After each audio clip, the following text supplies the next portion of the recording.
नमस्कार प्यारे बच्चों, आप Rajkumar Patel sir YouTube channel पर और हम पढ़ रहे हैं एडगेट अभ्यास पुस्तिका। आज हम पढ़ेंगे कक्षा 7वीं का हिंदी विषय का पाठ 10 सुभाष चंद्र बोस का पत्र। पहला प्रश्न है, बहुविकल्पी प्रश्न देखें आप यहाँ। अव्ययी भाव समास का उदाहरण है, तो अव्ययी भाव समास का उदाहरण क्या है? यथाशक्ति। यथाशक्ति जो है वो अव्ययी भाव का समास का उदाहरण है। समास जो है वो 6 प्रकार के होते हैं, जिसमें से अव्ययी भाव एक प्रकार है। प्रश्न दूसरा है, सुभाष चंद्र बोस ने किस मित्र को पत्र लिखा था? तो यहाँ बी ऑप्शन सही है, केलकर। केलकर को सुभाष चंद्र बोस ने पत्र लिखा था। आगे प्रश्न तीसरा है, अति लघुत्तरीय प्रश्न है। इस पाठ में कौन किसको पत्र लिख रहा है? इसका उत्तर है, यह पत्र सुभाष चंद्र बोस ने अपने मित्र NC केलकर को लिखा गया है। आगे चौथा प्रश्न है, सुभाष चंद्र बोस का नारा क्या था? सुभाष चंद्र बोस के निम्न नारे थे। पहला है जय हिंद, दूसरा उनका नारा था दिल्ली चलो, तीसरा है तुम मुझे खून दो मैं तुम्हें आज़ादी दूंगा। आगे पांचवा प्रश्न है, गीता भाष्य ग्रंथ का प्रणयन लोकमान्य तिलक ने कहाँ पर किया था? इसका उत्तर है मांडले सेंट्रल जेल बर्मा में। आगे छठवां प्रश्न है, दार्शनिक शब्द में एक प्रत्यय जुड़ा है, पाठ में एक प्रत्यय वाले 2 शब्द छांटकर लिखिए। इसका उत्तर है शारीरिक और मानसिक। शारीरिक में एक प्रत्यय है, मानसिक में एक प्रत्यय है और साहसिक में भी एक प्रत्यय है।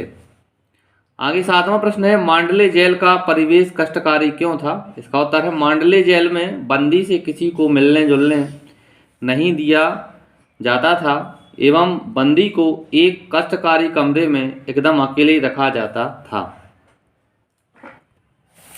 आठवां प्रश्न है, सुभाष चंद्र बोस ने मांडले जेल को तीर्थ स्थल क्यों कहा? तो इसका उत्तर है क्योंकि मांडले जेल में भारत के एक महान सपूत लोकमान्य तिलक 6 वर्ष तक रहे थे। नौवां प्रश्न है, सुभाष चंद्र बोस ने नौजवानों की पीड़ा और लोकमान्य तिलक की पीड़ा में क्या अंतर पाया?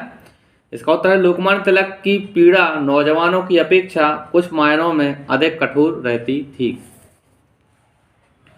आगे 10वां प्रश्न है, पाठ के आधार पर लोकमान्य तिलक की कोई 4 चारित्रिक विशेषताएं लिखिए। इसका उत्तर है लोकमान्य तिलक धुन के पक्के थे, दूसरा है वे विनोद प्रिय थे, तीसरा है वे केसरी नाम के मराठी अखबार का संपादन करते थे और चौथा है वे कठिन परिस्थितियों में भी समस्या को सुलझा लेते थे। आगे दीर्घोत्तरीय प्रश्न है, प्रश्न 11वां है, औपचारिक व अनौपचारिक पत्र में अंतर लिखिए। इसका उत्तर है स्कूल, ऑफिस, कॉलेज, कार्यालय आदि के लिए लिखे जाने वाले पत्र औपचारिक पत्र कहलाते हैं और दूसरा है व्यक्तिगत रूप से लिखे जाने वाले पत्र अनौपचारिक पत्र कहलाते हैं।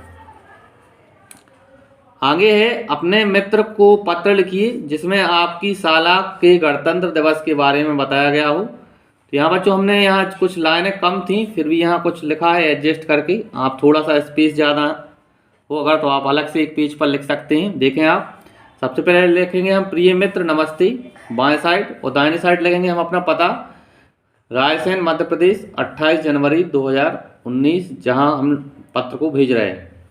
फिर यहाँ लिखेंगे मैं यहाँ सकुशल हूँ, आशा करता हूँ कि तुम भी वहाँ कुशल पूर्वक होगी।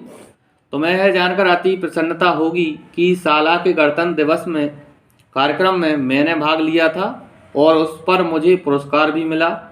अत्यंत रोचक कार्यक्रम मनाया गए थे। प्रत्येक वर्ष गणतंत्र दिवस की बधाइयाँ ऐसे ही दी जाती हैं। तुम्हारा मित्र सुरेश। इस तरह से प्यारे बच्चों हमने इस पाठ के 10 के प्रश्नोत्तरों को पूरा किया। उम्मीद है आपको यह वीडियो अच्छा लगा होगा। और आपको वीडियो अच्छा लगा है तो आप चैनल को सब्सक्राइब करें, वीडियो को लाइक करें। धन्यवाद बच्चों, जय हिंद।